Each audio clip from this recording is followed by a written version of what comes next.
नमस्कार साथियों, स्वागत है आप सभी का एक बार फिर से नई वीडियो में। तो साथियों, मार्केट में अभी बहुत सारे न्यूज़ चल रहे हैं, बहुत सारे डाउट चल रहे हैं। ठीक है, बीटीएससी स्टाफ नर्स को लेकर कि इसमें जो आपका रजिस्ट्रेशन है वो कहाँ का लगेगा, कब का लगेगा, रजिस्ट्रेशन स्लिप आपने जो कटवाया था, ठीक है, वो आपका कब का होना चाहिए, 23/5/2000 से पहले का होना चाहिए या फिर आईएनसी सूटेबिलिटी लेटर को भी लेकर बहुत सारे डाउट्स मार्केट में चल रहे हैं। ठीक है, और अदर स्टेट वालों को क्या करना चाहिए, ये सारी चीज़ों के बारे में आज हम इस वीडियो में बात करने वाले हैं और पूरे तथ्यों और पूरे जानकारी के साथ आपको बताएंगे कि क्या क्या बात है और कैसे करना है और कौन सा फेक न्यूज़ है, कौन सा सही है। इन सारी चीज़ों के बारे में आपका डाउट सारा क्लियर करेंगे इस वीडियो में। तो चलिए वीडियो की शुरुआत कर लेते हैं। और उससे पहले अगर आप चैनल पर नए हैं तो जल्दी से सब्सक्राइब कर लीजिए ताकि जो भी अपडेट है वो आपके पास तुरंत पहुंच जाए। तो चलिए मैं आपको थोड़ा सा पहले का नोटिस दिखाता हूं, उससे आपको कुछ डाउट्स क्लियर होंगे। ठीक है, चलिए साथियों, यहाँ पर देखिएगा, ये आपका जो नोटिस है वो 23/5/2025 का नोटिस है।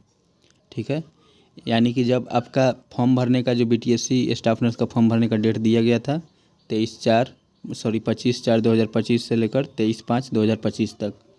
ठीक है, तो उसमें आपका जो ये नोटिस आया था वो 22 तारीख को आपको, यानी 23 तारीख को ये नोटिस आया था कि इसमें आप जो फॉर्म भरा जा रहा है अभी उसको फ़िलहाल अंतरिम आदेश तक उसको स्थगित किया जाता है। ठीक है, और विज्ञापन संख्या 23/25 ये सारी चीज़ें आप देख लीजिएगा। तो इसमें आपका जो कहा गया था कि आपका जो फॉर्म भरने का डेट है वो 23/5/2025 तक, लास्ट डे तक। ठीक है, तो लास्ट दिन 23/5/2025 को एक नोटिस जारी होता है और उसमें कहा जाता है कि जो रिंकू कुमारी एवं अन्य बनाम बिहार के अन्य राज्य में और जो लोग भी साथ में जो केस किए थे, ठीक है, तो उसके आदेश को लेकर इसमें देखिए 16 तारीख को एक आदेश पारित किया गया था हाई कोर्ट की तरफ से। हाई कोर्ट की तरफ से एक आदेश पारित किया गया था कि जिसमें कि आपका लिखा हुआ था कि आप बिना बीएनआरसी रजिस्ट्रेशन को और बिना आईएनसी सूटेबिलिटी के आप फॉर्म भरने का जो है बच्चों को मौका दीजिए। ठीक है, तो उसी के संबंध में बीटीएससी की तरफ से उस आदेश को मानते हुए एक नोटिस निकाला गया कि जो फॉर्म भरा रहा है उसको अभी स्थगित किया जाता है और फिर जो साइट में संशोधन करके उसके बाद आपका जो है फिर से फॉर्म स्टार्ट किया जाएगा। और बाकी जो बच्चे हैं जिनके पास आईएनसी सूटेबिलिटी नहीं है या फिर बीएनआरसी का रजिस्ट्रेशन नहीं है, उनको फिर से फॉर्म भरने का मौका दिया जाएगा अलग से डेट जारी करके। ठीक है, तो ये हो गया उसका नोटिस। तो इसमें आप देखिए कहीं भी मेंशन नहीं किया गया है कि आपका जो रजिस्ट्रेशन का स्लिप लगेगा बिहार रजिस्ट्रेशन कराने का। ठीक है, इसमें कहीं मेंशन नहीं है और ना ही इसमें आपको कहीं मेंशन है कि आप 23/5/2025 के पहले का स्लिप चाहिए, ये भी मेंशन नहीं है। ठीक है, चलिए अब मैं एक और नोटिस आपको दिखाता हूँ। अब देखिए यहाँ पे साथियों, ये नोटिस है आपका 6 तारीख 6ठा महीना 2025, यानी 6/6/2025 का आपका ये नोटिस है। और ये नोटिस उसके बाद आया था 23/5/2025 वाले नोटिस के बाद आया है 6 तारीख को। और 6 तारीख को नोटिस में निकाला जाता है कि जो आपका विज्ञापन संख्या इतना इतना से लेकर इतना डेट को जारी किया गया था, फॉर्म भरने का लास्ट डेट था। और इसमें आपका केस का वो नंबर दिया गया है कि जिस केस में आपका आदेश दिया गया था कि बिना बीएनआरसी और बिना आईएनसी सूटेबिलिटी के आपको फॉर्म भरने का मौका दिया जाए। ठीक है, जो कि दिनांक 16/5/2025 को आदेश मिला था। तो उसके अनुसार जो आपका फॉर्म भरने का लास्ट डेट 23/5/2025 था, तो उसको स्थगित करके और फिर से जो आपका साइट में संशोधन करने के बाद आपका फिर से फॉर्म भरने का मौका दिया जा रहा है। इस संबंध में आपका जो नोटिस जारी किया गया था 6 तारीख को। ठीक है, अब इसमें देखिए, इसमें आपका यहाँ पे सीधे सीधे लिखा गया है कि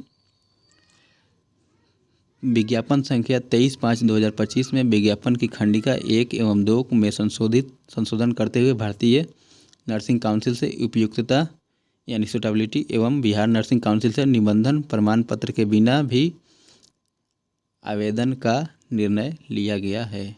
ठीक है, और और साथ ही स्वास्थ्य विभाग बिहार पटना के पत्रांक 514/6 दिनांक 13/5/2025 के आलोक में विज्ञापित खंडिका 0, 2, 1, 4 और एवं 5 में न्यूनतम आयु का कट ऑफ 1/8 से के स्थान पर 1/8/2025 किया गया। यानी कि जो एज का कट ऑफ था वो पहले 1/8/2024 के स्थान पर 1/8/2025 किया गया था। ठीक है, तो इसमें भी आप देखिए, इसमें आपका कहीं नहीं लिखा है कि आपका जो बीएनआरसी का स्लिप है वो आपको लगेगा, और स्लिप लगने के साथ आपका स्लिप जो होना चाहिए 23/5/2000 पहले का होना चाहिए। ये चीज़ भी इसमें मेंशन नहीं है।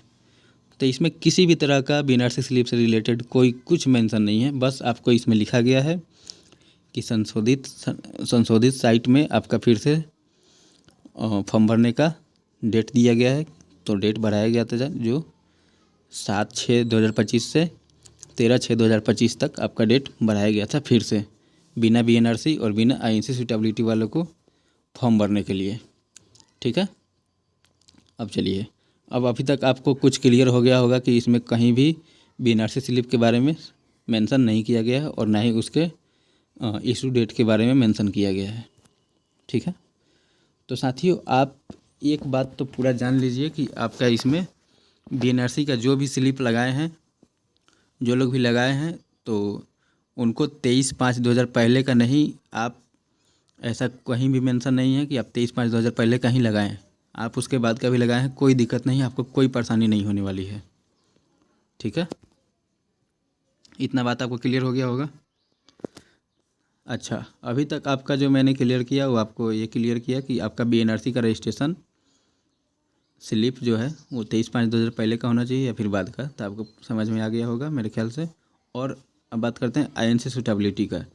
तो साथियों इसमें आईएनसी सूटेबिलिटी का भी मेंशन किया गया है कि आप आईएनसी सूटेबिलिटी के बिना भी आप फॉर्म वहाँ पे डाल सकते हैं। ठीक है, और हाँ, 4000 का स्लिप जो था वो आपका मैंडेटरी किया हुआ था, यानी कि आप यहाँ पे तो कुछ मेंशन नहीं किया गया है नोटिस में, लेकिन आप जैसे ही वहाँ पे फॉर्म भरने जा रहे थे तो आपको साइट में 4000 का स्लिप वहाँ पे भरने का ऑप्शन आ रहा था, और वो मैंडेटरी था क्योंकि उसमें स्टार मार्क लगा था। ठीक है, यानी आप उसके बिना फॉर्म नहीं डाल सकते हैं। तो बहुत सारे लोग हैं कि बिना 4000 के स्लिप के ही फॉर्म भर रहे हैं, और बहुत सारे लोग हैं जो 4000 का स्लिप लगा कर फॉर्म भरे हैं। ठीक है, तो अब ये तो चीज़ आपका बीटीएससी और कोर्ट ही बताएगा कि 4000 का स्लिप लगेगा या फिर नहीं लगेगा। नहीं लगा, जो नहीं लगा के भरे हैं उनका क्या होगा, और जो लगा कर भरे हैं उनके लिए तो बहुत अच्छा है, वो काफ़ी मतलब उन लोगों का कोई प्रॉब्लम नहीं है। और जो नहीं लगाए हैं उनका अब कोर्ट के आदेश आने के बाद ही पता चल पाएगा कि उनको क्या करना चाहिए, उनका क्या होगा। ठीक है, अच्छा, अब बात करते हैं कि 23/5/2000 पहले का 23/5/2025 से पहले का आपको कौन सा डॉक्यूमेंट चाहिए। तो आप ध्यान दीजिएगा कि आपका जो 23/5/2000 पहले से आपका जो डिग्री है, जीएनएम का डिग्री हो या फिर जो डिप्लोमा का जो आपका सर्टिफिकेट हो या फिर डिग्री बीएससी नर्सिंग का डिग्री हो, ठीक है, वो आपका जो इशू डेट होना चाहिए वो 23/5/2025 से पहले का होना चाहिए। ठीक है, और आपका जो मार्कशीट वगैरह है आपका जीएनएम का या फिर बीएससी नर्सिंग का, तो ये सारी चीज़ें आपका जाति, आवासीय आय, ये सारी चीज़ डोमिसाइल वगैरह और ओबीसी वगैरह आपका जो भी है, ये सारी चीज़ आपका 23/5/2000 पहले से 23/5/2000 पहले होना चाहिए। ठीक है, तो आप ये मत समझिए कि आपका जो रजिस्ट्रेशन है यानी रजिस्ट्रेशन का स्लिप है वो 23/5/2025 के पहले का होना चाहिए। नहीं, ऐसा कुछ नहीं है, इसमें कहीं मेंशन नहीं है। लेकिन बाकी सारे जो आपके डॉक्यूमेंट्स हैं 10, 12 आपका बीएससी नर्सिंग, आपका जीएनएम, इन सारी चीज़ों का डॉक्यूमेंट्स आपका 23/5/2025 से पहले का होना चाहिए। ठीक है, तो अदर स्टेट वाले भी बच्चे जो 4000 का स्लिप लगाए हैं या फिर नहीं लगाए हैं, वो सारे बच्चे अभी घबराए नहीं। ठीक है, आप लोग कोर्ट के आदेश का इंतज़ार कीजिए। कोर्ट के आदेश जैसा आएगा वैसा ही होगा। अभी किसी भी अफवाहों पर आप ध्यान मत दीजिए, आप इंतज़ार कीजिए। ठीक है, तो आईएनसी सूटेबिलिटी लेटर या फिर बीएनआरसी का रजिस्ट्रेशन मैंडेटरी होगा या नहीं होगा ज्वाइनिंग के टाइम, ये सारी चीज़ें कोर्ट के तरफ से बताया जाएगा। कोर्ट के आदेश आएगा तभी क्लियर हो पाएगा। ठीक है, लेकिन हाँ, अगर जिसने भी रजिस्ट्रेशन स्लिप कटवा लिया था 4,000 का, ट्रांसफ़र बिहार में करा लिया था, ठीक है, और उनका सिलेक्शन बीटीएससी में होने का चांस है, उनका अच्छा नंबर आया है, तो सारे बच्चे आप लोग कोशिश कीजिए कि आपको जल्द से जल्द यानी ज्वाइनिंग से पहले आपका बीएनआरसी का रजिस्ट्रेशन आपके पास मिल जाए, ठीक है। तो आप जो भी जितना भी हो सके जल्दी आप जाकर अपना रजिस्ट्रेशन बीएनआरसी से प्राप्त कर लीजिए, ताकि ज्वाइनिंग का समय आपका कोई प्रॉब्लम ना हो, ठीक है। और बीएनआरसी की तरफ से आपका जो एक टेम्प्रोरी मिला है रजिस्ट्रेशन, तो आप घबराएं नहीं, टेम्प्रोरी रजिस्ट्रेशन से कोई दिक्कत नहीं है आपको, वो परमानेंट में चेंज हो जाएगा। वो बीएनआरसी की तरफ से बताया जाएगा कि परमानेंट में उसको कब चेंज करना है, कैसे चेंज करना है, वो सारे बीएनआरसी के हाथ में है, ठीक है। और आपका इसमें ज्वाइनिंग से रिलेटेड आपका कोई इश्यू नहीं आएगा, टेम्प्रोरी है फिर भी, ठीक है। तो आप लोग घबराए नहीं, आप लोग शांति से आराम से वेट कीजिए, ठीक है। तो चलिए मिलते हैं फिर से नए वीडियो में नए इन्फॉर्मेशन के साथ, तब तक के लिए धन्यवाद। चैनल को सब्सक्राइब करके ज़रूर जाइएगा।